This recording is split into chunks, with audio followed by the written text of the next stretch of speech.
Okay, it's live. Let me refresh the live page here.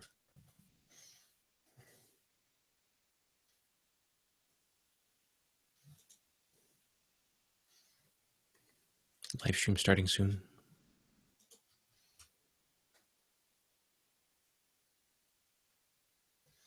It looks live to me. I can see you. I can see me. Okay. I'll close that one down. And we're recording, you said? Yes, we are. All right. Hey, everybody. Welcome to Geeksters episode 181.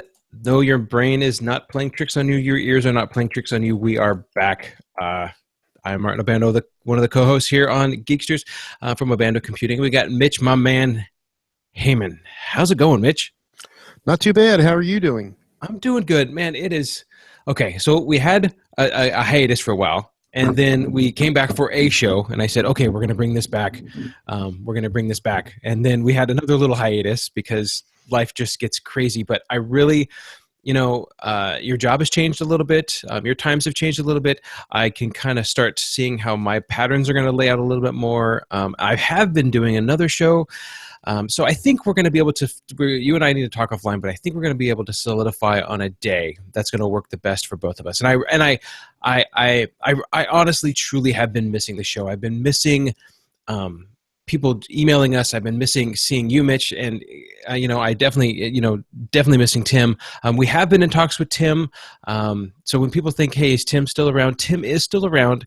I want to bring him back on the show. He's kind of having some rough times right now, and so we're just going to let him be. And I'll always invite Tim to be on the show, and he's always a Geekster brother to us. But right now he's going to have some time, and we're gonna let him be, and hope to see him soon. But he is doing well. He's not upset. We didn't have a falling out. He doesn't hate Mitch. Nothing like that. He just needs some time, and we're going to let him have that time. And I get it. We all just need some time. But yes, we are back, episode 181. But before we go any further, I want to remember that if you subscribe to any of the Podnuts shows, Podnuts Daily, Podnuts.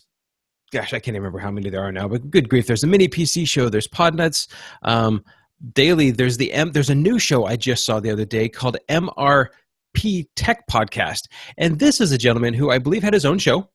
Looks like he is now part of the Podnuts network, so we're excited to have him on there. And if you haven't already heard, Podnuts Pro is back. Marvin B., you usually hear him from the Podnuts Daily Show or the weekly show with Jeff Hallish. Marvin, myself, and Matt Rainey get together. We kind of talk about some enterprise stuff, and those guys just know a lot of stuff. And I'm going to be talking about a project today. I'll be talking about the same project on that show because it literally things caught on fire today. And when you're working with electronics, that's never a good thing.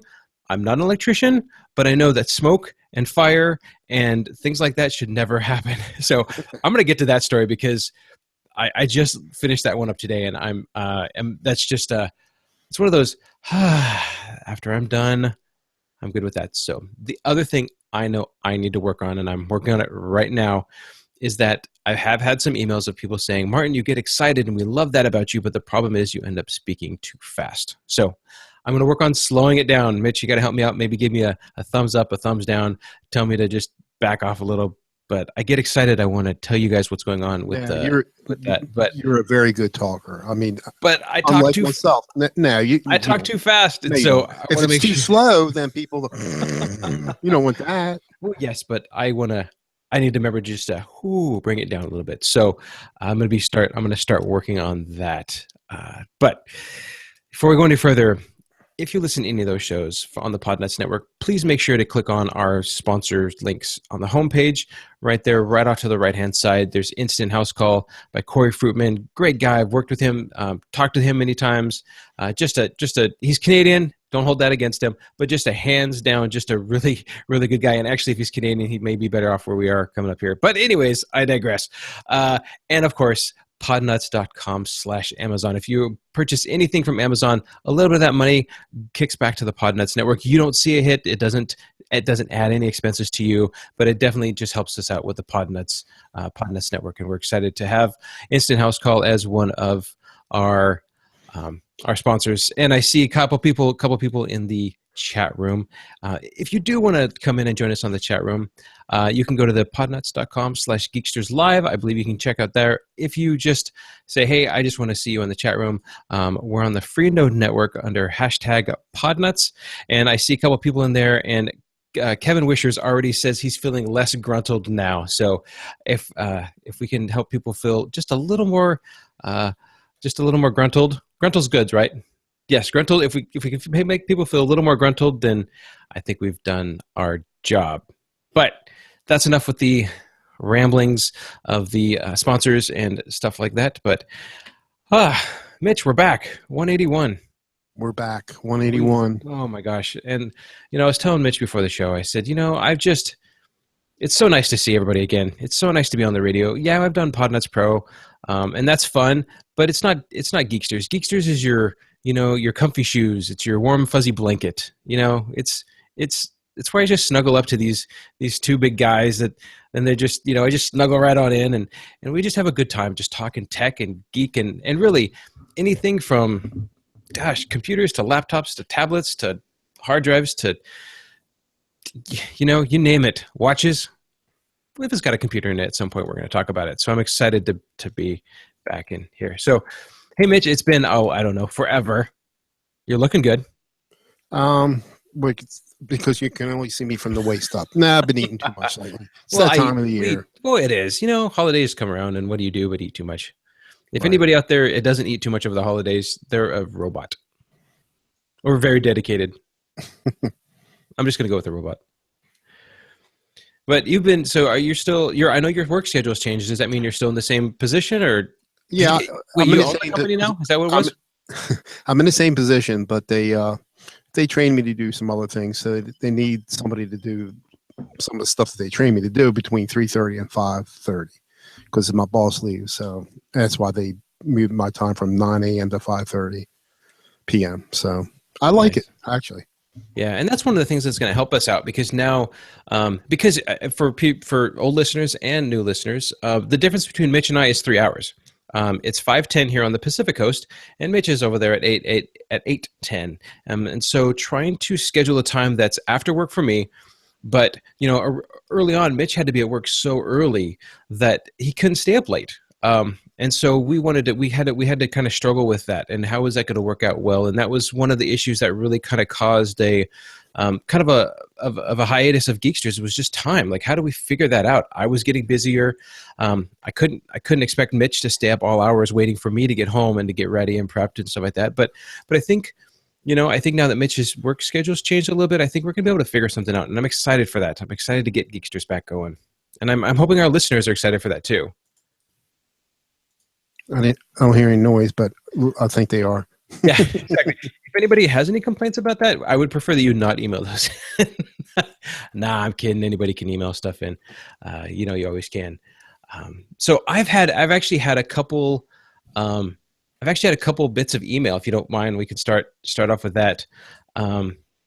First one was from a gentleman by the name of Chris Crispell. Now, interesting about Chris Crispell is, let me see if he mentions it in his email. Loading. He does. Okay. So here it is. Hey, Martin, I've listened to you on Geeksters and on Podnuts and enjoy your perspective and stories. I'm also a solo tech working for about 15 years now. And here's the funny thing. I actually live really close to you. I live by, and then he goes over to talk about where he actually lives. Anyway, on your last Geeksters episode, you mentioned a tool to open ports on machines to test with Telnet. What was the name of that program? Anyways, thanks for all you do. If you ever want to talk business or tech, let me know. And Chris and I actually met and had lunch. He lives near a school that I used to work at. So really, from me to get to where he lives, probably 15 minutes, if that. So Chris, it was funny. So Chris and I went to go meet at a restaurant that was in between us. They actually had some water issues and the restaurant was closed that day. So we met at a Red Robin. We sat down. Oh my gosh, I think we were there for 2 hours. Just a super nice guy, solo tech, really. He's doing what we all do as a solo tech, trying to figure out how to grow, how to build, how to bill. How do you bill somebody for time? How do you do this and that? And just a super super nice guy. And I asked him, I said, hey, would you ever like to be on Geeksters? And he says, I don't know. So I'm gonna poke him a little bit more and see if he'll get on Geeksters. But the tool that he talked about, or the tool that I had talked about, is actually called, I have to look it up. That's the problem. I wasn't prepared for that. So talk amongst yourselves for a moment here. I remember. I don't remember what the tool was, but I remember you talking about it.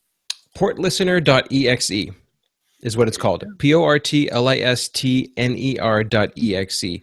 And remember, what this tool does is you can run it on a machine, and you can and you can set it to listen to a certain port, and it's just a small executable. It just runs as a standalone. So you run it on a machine, and it runs. And then what happens is you tell it to listen on whatever port. It won't listen. I don't believe it'll listen on 80 and 443, but you can say port 5050. Then what you can do is you can go to your router and you can do all your port forwarding, and then you can try to telnet in to that IP address on that port, and then it should answer. That means that your port forwarding on your router is correct. And so it's a great way to say, yes, that port is open and it's passing traffic through the firewall. If you have some systems that this came from, because I had a HVAC system that they said, we can't get to the computer. The problem is your port forwarding. And I said, no, that's correct. And I then I took that IP address, I assigned it to another computer. I then listened on the certain port, and then was able from externally to able to telnet in. That verified that through the router, there was the port being forwarded correctly, and it was picking up on that IP address. So that verified that the forwarding was correct. Port listener, is that what you used it for troubleshooting? Exactly. Yeah. I ran port listener, and that just listened on a certain port. That way you can test and see if things come through your firewall. What happened was, the problem that came out is that their gateway was incorrect. So remember, the data was coming in, but then the gateway on their device was wrong, so it could never make itself back out. As soon as they resolved that issue, everything worked out just fine. So it's portlistener.exe, and I will have documents in the show notes of where to get that. I do remember talking about that before, and I'll make sure I could get that again. That down. So that's from Chris Crispel, and a nice guy there. Pete Raymond also emailed in and said, I wanted to drop you guys a little constructive feedback. So here's the talking too fast part. It's Pete Reynaud, Reynaud. I'm sorry, Pete, if I just completely messed up your last name. Wanted to drop you a line and give you a little constructive feedback. First, I'd like to say that I love the content that you, Mitch, and Tim provide. There are two areas that you could use a little tweaking, though. First is when you're telling an in the trenches stories, sometimes you get excited telling the story, which is a good thing, but start talking fast. It sort of reminds me of Techzilla, when it seemed that Patrick Norton and Veronica were having a race to see who could talk the fastest. I love your stories, and those of Mitch and Tim too. The other area for adjustment is the audio. I find your audio and Mitch's good to very good, but Tim's all over the place. A lot of time I have to turn up my volume up and down depending on if Tim's talking into the microphone or not. I value what each of you has to say, and I don't want to miss anything. Keep up the good work with the show. I always look forward to the next one. Pete, and he's from New Orleans. So I remember that, reading that email and thinking, okay, I talk too fast. Need to slow it down. I don't think you do. No. Well, you talk fair. I mean, I'm engaged. I mean, I learn from you. I mean, see, I'm the sidekick here. I don't do what you do. I fix PCs. That's all I do, just for families and friends, and that's all I want to do. But I keep up with it, you know. But I think Geeksters has a place for that. I think Geeksters has a place. You don't have to be a tech to listen to Geeksters. No. You don't, that's not what, I realize that, like Podnuts Pro, we talk about enterprise stuff and big switches and routers, and how are we going to reroute this traffic, and how are we going to lay out a project that, one of the projects that I have coming up, where it's a new coffee shop. It's the same coffee shop, but it's a new building. They want 4 separate networks. They want to reroute traffic to this way, and they want to route it that way, and they want this secure. That's higher than I want the Geeksters to get into. We've talked about things like, what's the difference between a NAT router and just a regular router. We've talked about things like that. Like, we've dug deep into the trenches, and I love doing that stuff. I love teaching that, but I also don't want this to be a show where people who just work on their parents' computer, people who have just a 9-to-5 job, but yet they want to tweak and they want to start getting into this field, feel like, that's a little above my head. I want to bring that down to that level, because we were all there.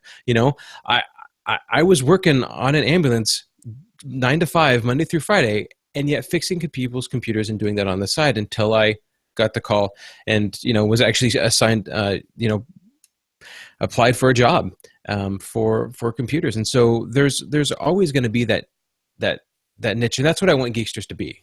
I want it to be able to work for everybody who just likes hearing stories from the trenches, from enterprise level, all the way down to people who just work on the weekends, fixing, mom and pop computers.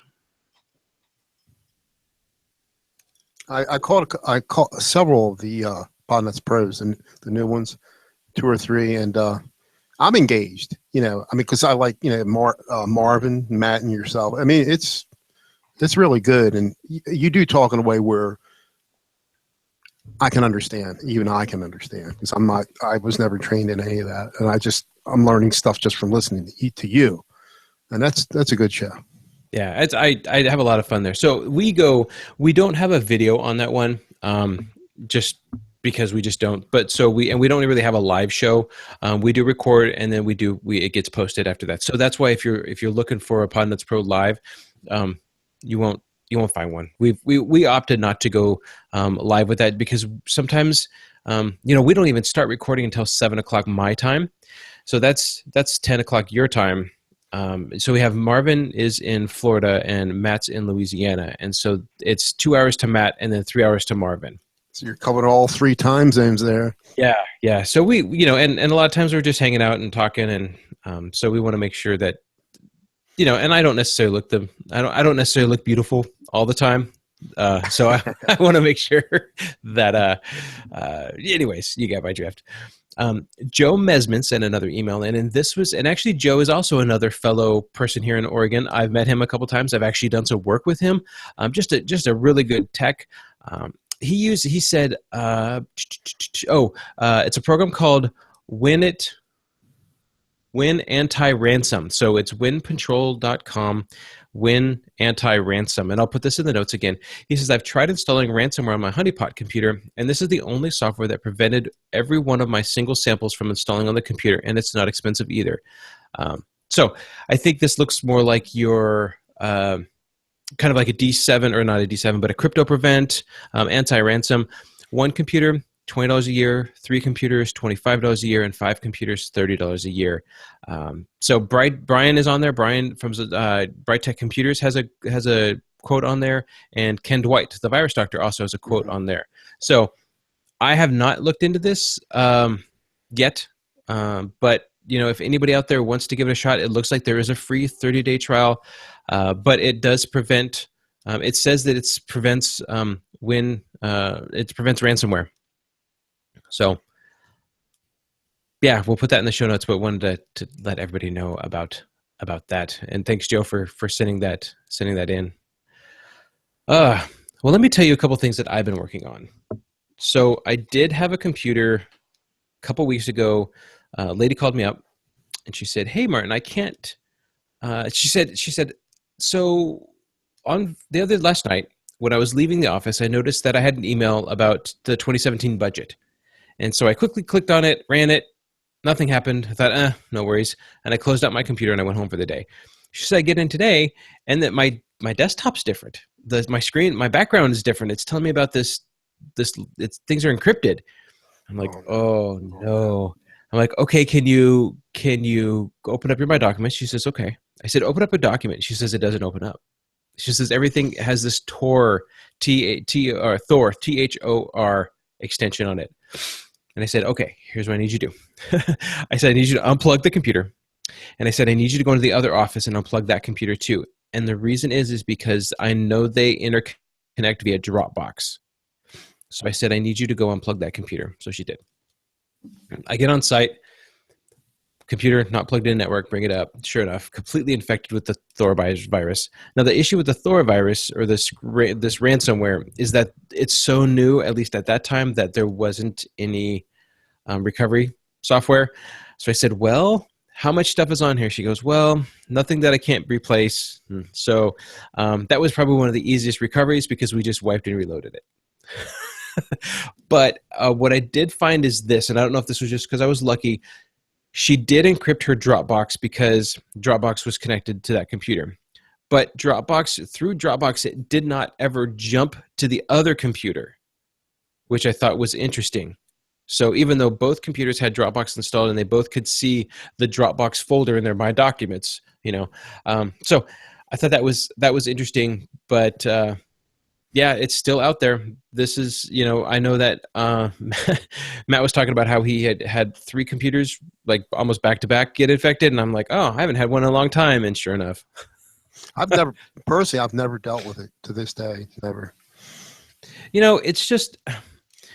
She said, she said, I should have known better. I just, I just was in a hurry and I just clicked on it. So I felt it was like, well, okay. So now she's going to be extra careful with everything that she tries to do or open. So that's one thing. A lot of new computers. Lately, I have two. One of my clients, they're moving. They're going from Windows XP to 7. I have those 2 computers here on site. That's exciting. Get rid of some Windows XP machines. Did you say they're going to Windows XP to 7? Yeah, they're still running Windows XP. Oh my gosh! So they're just single computers, and they just haven't had the money. So we'll get them done, and then so I've got one of my big coffee shops that I've been maintaining with OpenMesh. Gosh darn it, love OpenMesh. It's so just working out really well. They're growing. They're going to have a new coffee shop put in place. The walls are just getting put in right now. They're going to have three different networks. So they're going to have the offices. They're going to have a conference room, and then they're going to have the kind of their main coffee shop. So there's a point of sale systems in the coffee shops with the wireless. The conference room, they want wireless, but they're going to have a little Dell micro PC in there. They're going to have we're going to get a VoIP phone in there. And then the offices are going to be on their own separate network as well. So we're getting multiple open mesh devices in there. I have a huge WatchGuard that's out in the hall that I'm going to be deploying there, segmenting all the networks out. So it's going to be fun. That's going to be a great project to work on. Looking forward to getting that one situated and going. So today. So a couple months ago, I was called by one of my older clients, and they said, hey, we're going to be moving. We have to actually move offices. They're actually going to be tearing down the building they're currently in. I said, not a problem. We'll get you moved over. She says, we don't know the specs yet. We don't know where we're going to go, but I just wanted to give you a heads up. And I believe this would have been June, July, so a while ago. So they called me and they said, this is what's going on. I said, not a problem. They said, we found a place and we'd like you to come look at it. Okay, I drove out there. It's 2 minutes, it's 2 miles from their current location. So really close. Went there. They said, this is what we're going to do. We're going to rip down this wall. We're going to build a wall here. We're going to do this. And I said, sounds, it looks really good. Everything is going to go together really well for this location. And that was that. Never heard anything back. Never, just it went quiet. And all of a sudden it was, hey, we got the place, we want to start moving. I'm like, whoa. We need to get electricians in there. We need to do, let me meet with your low-level guy. So we meet up with the low-level electrician and we kind of plan out something. And he's going to run cables from point A to point B and the racks and the switches and, everything. I'm like, great, this is working out really, really smooth. And the saying, too good to be true? Yeah, that's kind of what this happened here. So I ordered new computers and then all of a sudden she just kind of went quiet. Hey, I want to make sure that I can order these computers. No response. Finally get a response. Yeah, I ordered the computers. Okay. Hey, what about Office? No response. What about this? No response. What about that? No response. I'm like, this is not really the way that I want to handle all of this because I'm just feeling like we've set a deadline. And how really what happened is she came back and she said, these are the dates that I want to do the move. I'm like, well, that weekend I have something going on. That weekend's my anniversary weekend. Then it's Thanksgiving, and then I'm gone, and then it's Thanksgiving. And I said, I can't fit you until December 1st. And she says, that's not going to work. I have to call somebody else. I will have to drop you as you can't be my network guy anymore. I'm going to have to call somebody else because I need this done at this date. So I kind of shifted everything. I was like, So it started. So we met with the network guy. We figured out a day we're going to do this. Met with the network guy. We said, here's what I need you to do all this stuff. He says, okay, I got it. We're going to make it all nice and pretty, pull it down. This is the date we're going to be doing it. I will be on the 13th, Sunday morning. We will move the server from the old place to the new place. They're going to be down Thursday and Friday. And Saturday, they're going to start moving stuff. I'm going to come in Sunday. We're going to move the server. We're going to get it up. We're going to get it running. We're going to get the 3 new computers on because they had some older computers. Get those swapped out. Monday morning, I come back in. We tidy everything up. We're good to go. They're up and running Monday morning. Yes, sounds great. Everybody, okay. We all synchronized our watches and we left. I get a call from. I then, as we're getting closer, I call and I say, hey, just need to verify the time for Sunday. No response. The next day, just I'm actually on vacation. I'm actually up by the San Juan Islands. Email again. I just wanted to get a time for Sunday morning because I'm bringing in my employee to help me out with this, and no response. I get home. I get home. I have to drive to the coast, so I spend 3 hours driving back from vacation, and then I have to turn around and drive an hour and a half to the coast for a down network, and then turn around and drive back. So no rest for the wicked, or weary, or whatever it is. And at this whole time, I'm fighting a cold, so I'm super grumpy with everybody because I have a head cold, and I'm just like, and I got to get in the car and drive again. So I get home. And I end up having to actually call her on her cell phone at 7:30 at night. I say, Tanya, I need to know what time we're supposed to meet tomorrow. And she goes, I don't know. Okay, well, does 9 o'clock work? And she says, well, yeah, let me find out because I believe the low-level electrician guy pulling all the Cat5 cables there. Let me see what his time at frame is. No problem. She calls me back and says 9 o'clock will work, but he says he's not going to be done till Sunday night. Like, he's not going to be done till Sunday night. Well, yeah, he's running. He underestimated the time. Like, but we met weeks ago talking about what needs to be done, and he's pulling like 13 Cat5 cables from different other places. I said, but I need all of this to be done because my job depends on getting that job done, and so then everything else can follow suit, and so you can be up and running Monday morning. So I show up Monday. And they said, so what you can do is, he says, is you can run a 100-foot cable from the server, like set up the server. You can run a 100-foot cable to each of the computers and get it online that way. I'm like, no, that's not the response. That's not what I need. So I'm thinking, okay, if he's telling me to run a 100-foot cable from point A to point B, that must mean that maybe 2 or 3 of the networks aren't connected yet. That's kind of what I'm thinking. I get there Sunday morning, and I walk into where the server room is, the room there, and there is a massive amount of cables just hanging from the ceiling. Nothing is punched down. The 24-port patch panel is not even in the rack. It's a mess, absolute mess. So, okay, so what can we do? So we get the server moved over. I get the server online because part of this problem, the other thing is that 8 o'clock this morning, they're doing a major network update to their primary billing application because they had the old one, but they were moving to some new computers, and they were waiting for them to move to the new computers before they can move to this new update. So now that the computers are in, we can move to the new update on the server, so that way we can then deploy the new computers. So hard deadline, 8 a.m. Monday morning, I'm talking to people in Texas to get a server update. Okay. So 10 a.m. Sunday morning, there is Cat5 just strung out of Cat5 and voice. Strung, like massive amount of cable just pouring down out of the ceiling into a big mess. Nothing's terminated, nothing's punched down. Nothing's punched down on the walls. It's a mess. We get the server up and running.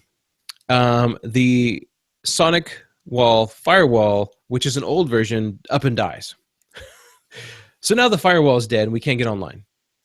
I get a hold of Marvin because he works with Sonic walls, and I say, hey, here's the issue. It's just not accepting my username and password. And he says there's no backdoor. There's nothing we can do. You'll have to, you can reset it, but then you lose everything. I'm like, well, what about any port forwarding, any of that? And he goes, nah, it's gone. I'm like, well, all right. So my job was, I was going to pack up the network myself after I do backups and stuff on it. But then the network guy, but the low voltage guy took it all, minus the server. He took all the network gear with him. So it was all disconnected by the time I got there. So I get there and I have to hook it all back up. It doesn't work. So I bring so then I set up the server. It's not working, but yet it's online and functional. And I tell and I'm like, okay, we're at least there. I'll bring in another router tomorrow. It's going to be just a little TP-Link router, not a home one, but like a small business one. It's from home. I'll get it up and running with a static IP. At least I'll have internet. It's not going to be good, but I need to move them to something else. And I want to move them to a WatchGuard, but she wasn't sure what to do and how to do it. And it finally, like, I gave her some quotes and some prices and some timelines, and it just kind of went on the back burner. Nothing happened of it. So now we're stuck with, okay, we're going to move everything and we'll get to that bridge when we get there, except that it broke. So that would have been yesterday morning. So yesterday afternoon, I couldn't do anything. We were done, right? So I get the server up and running, and the low voltage guy comes in by that time, and the server's in his way. So basically, I shut the server down and I move it to the other side of the room, completely unplugged. So I was there, I'm paid, but I was there, and all I did really was move the server from one building to another yesterday.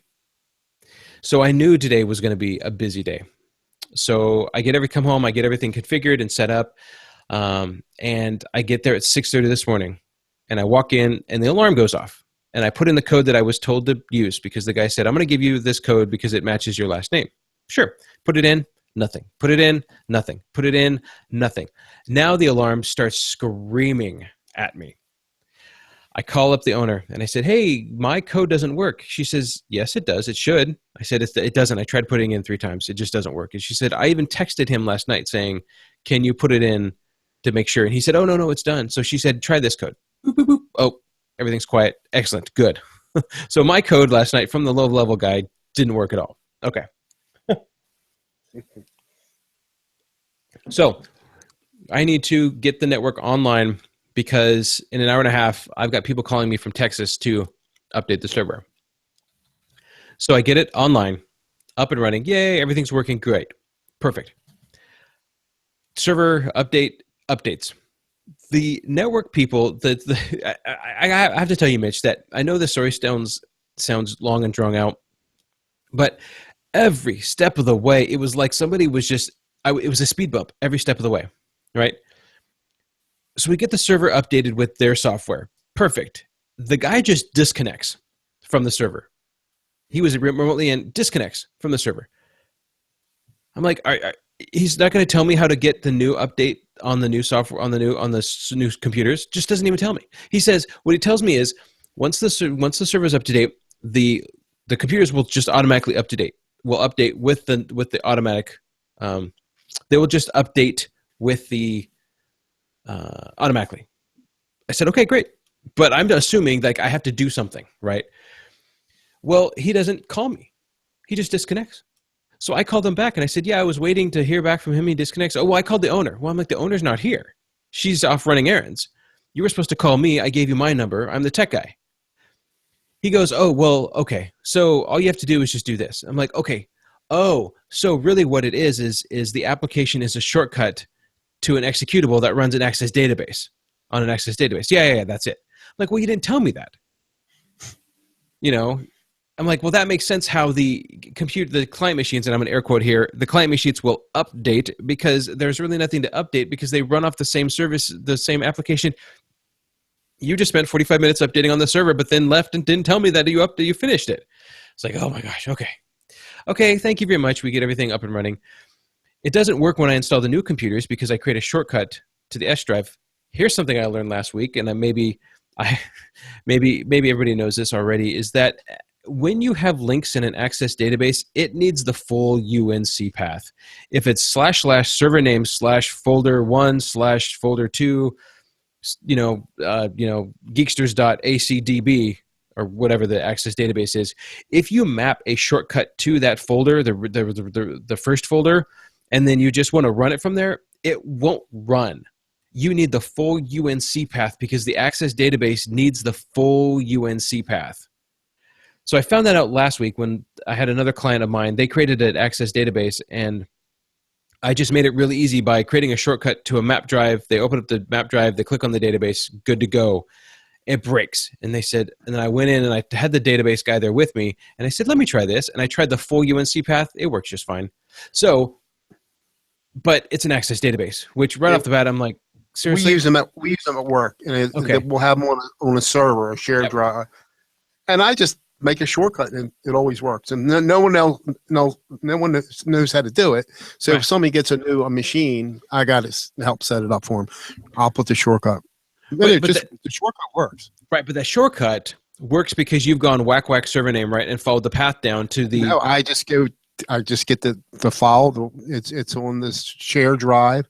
I just copy, make a shortcut to the desktop, and it's always worked. But if it's in a folder and you map to that folder without I'm not going mapping, I'm just sharing. I'm not, right, but if the database is like in whack is in whack server, whack Mitch or Geeksters, whack Mitch, it's and copying then, all that. Right. But if you create a shortcut to the first folder, to the folder that the Access database is in, and make that like a map network drive, like S, and then you just open up S and then try to open up that database, it won't work because it's trying to see S, and what happens, it errors out because the database says, I can't see S, it has to see the full path. I'm just making a shortcut to the file itself. I'm already connected to, I already have, all the computers have access to that shared drive. And it always works. Yeah. So I had to fix that. And so I had to fix that with this computer because it was like, oh, now it makes sense because I had the shortcuts wrong. Okay, we fixed that.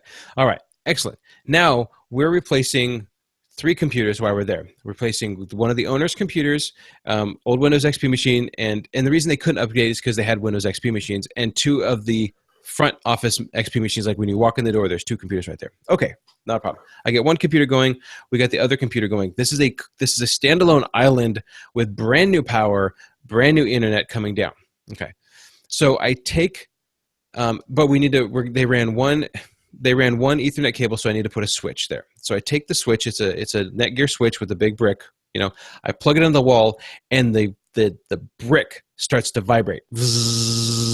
I unplug it. I'm like, oh, that's weird. Plug it in. As I'm pulling it out, I hear pop. I flip it over, and smoke is billowing from the brick.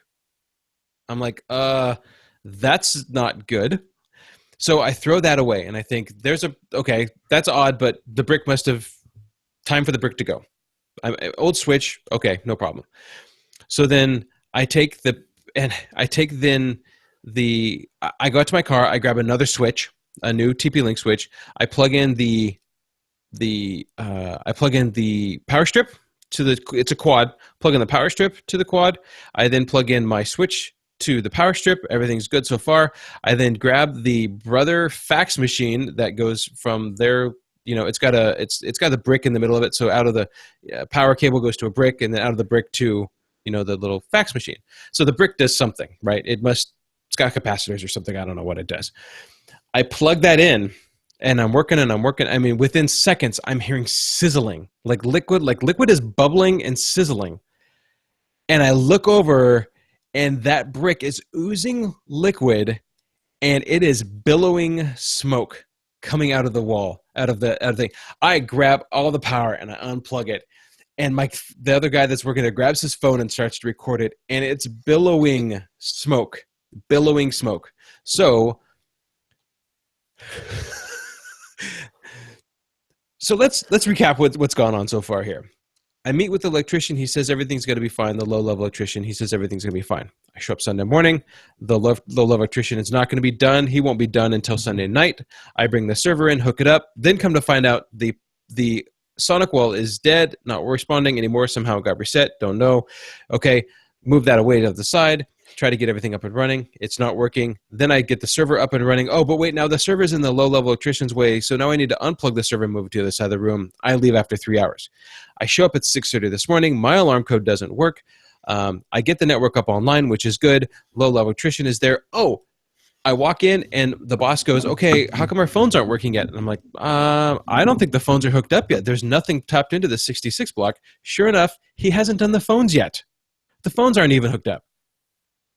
So the phones aren't hooked up. We're freaking out. I have one of those just Cricket.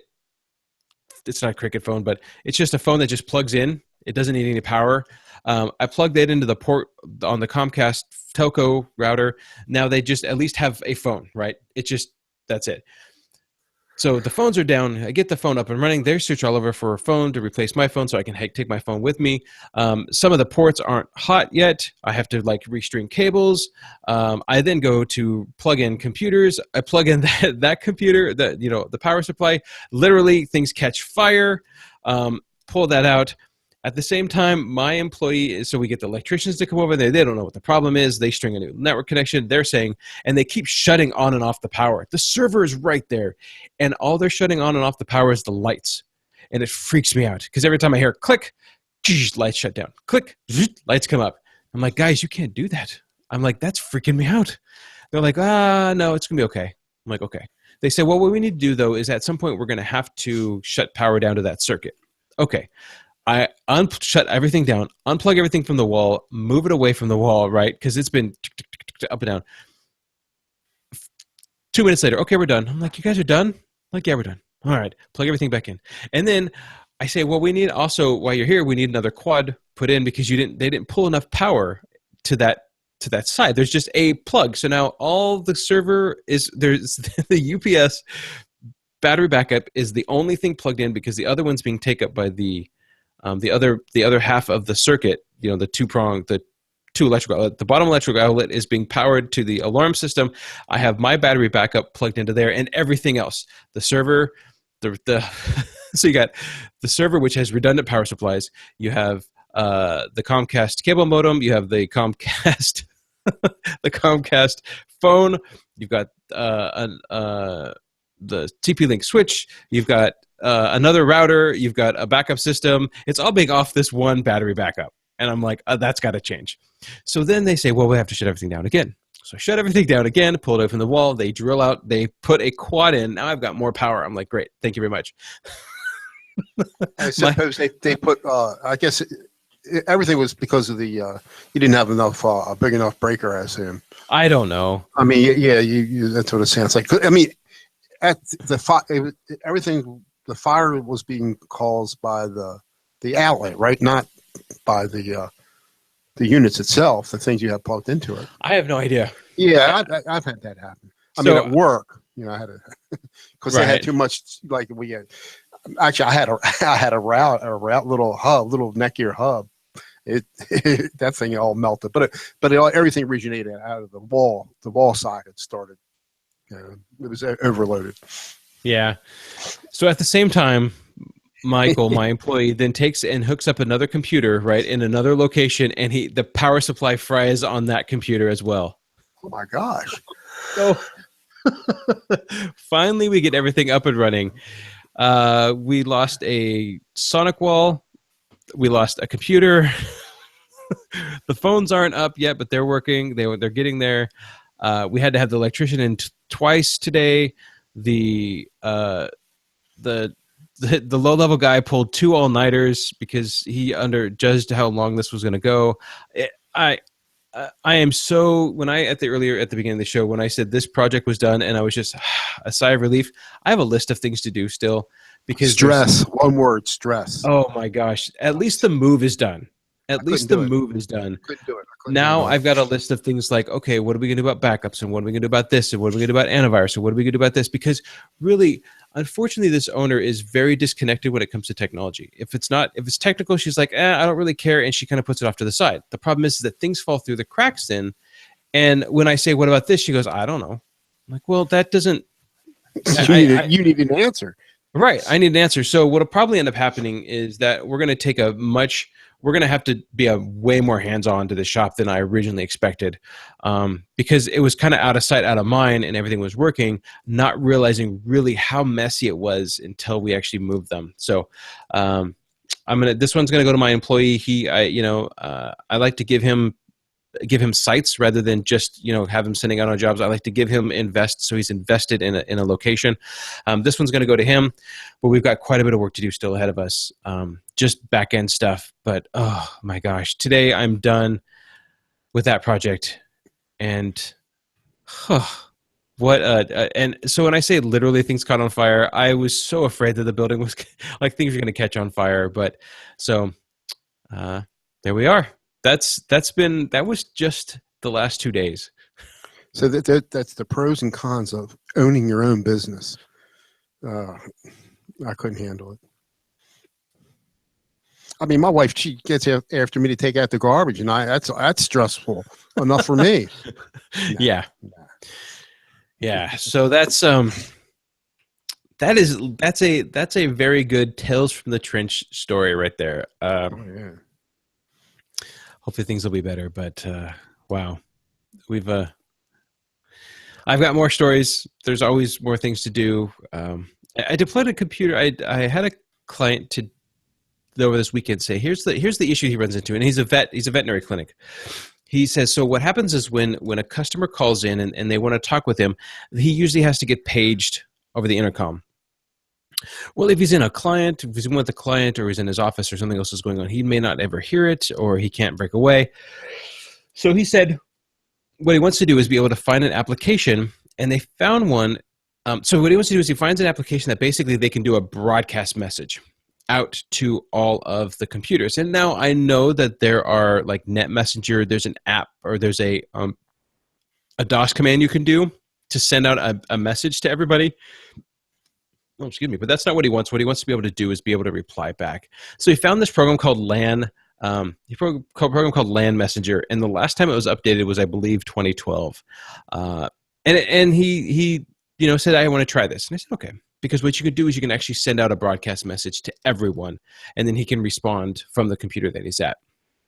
The problem that you run into with some of these computers, with these programs, is that, especially in this location, is that everybody logs in with the one username and password. There isn't, they're not differentiate. Everybody just has the same username and password. So the problem is that how do you differentiate, exam one from, his office? So we installed LAN Messenger and I started messing around with it. You can actually rename the account, which is nice. So I was able to install it on his computer and some of the exam rooms. It looks like they were testing it, and he said, yeah, everything works really, really well. So I went there today to finish up, getting installed on just the selected computers. And I thought, well, a great way so that everybody's getting broadcast is we don't install it everywhere. We just install it on the computers that need it, right? I get there today and he goes, you know what? I like this so much that I want to install it on every computer in the thing. So I then spent the next hour running around to all the computers, installing this one application. It didn't take very long, but it worked out well. So I went in and then renamed it. But it's called LAN Messenger. So if you need something that's just a simple messaging client that doesn't need to authenticate against an outside party, LAN Messenger seems to work. And you could just talk back and forth between groups. You can do a big bulk message to everybody. You can actually set up your own groups. So if maybe you want to broadcast a message to, say, HR and say, hey, we're going to lunch. Does anyone want to join us? So LAN Messenger 2012 is when it was last updated, but it works great. So that seems to work out. That seemed to have worked out really well for him. Sorry. And they're messaging you now on it right now. No, because one of the things he wanted to do is he said, I would like this to work outside of the client, or outside of the clinic. But being that it's called LAN Messenger, it's not called WAN Messenger. It's called LAN Messenger. So, yeah.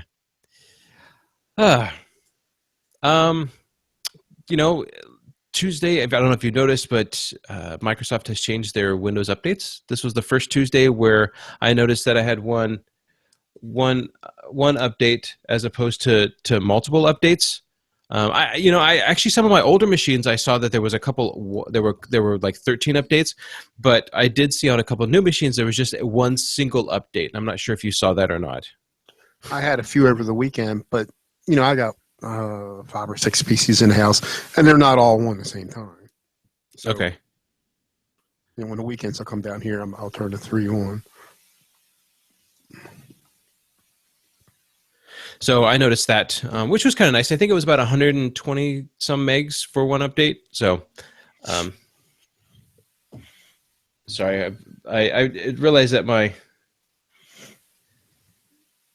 Anyways, I realized that my daughter is ready to be picked up. My wife is to be picking her up, but then at the same time, I got a call from a dad whose his daughter is there too, and I'm not sure what's going on with that. So I guess I'll just have to wait and see. But the life of having multiple kids everywhere. A web of trust. I know I've used it. I know Mitch, you've used it. They started to sell the data. Really, they your information that was supposed to be the anonymized data included the email addresses, URLs. It really wasn't good. And since then, Mozilla has actually pulled it from their repositories, and I'm assuming that Google will as well. But yeah, they just they really kind of messed up there. You're supposed to trust them, and they didn't. And that stinks. Yeah, you won't see it anymore in the Google add-ons. But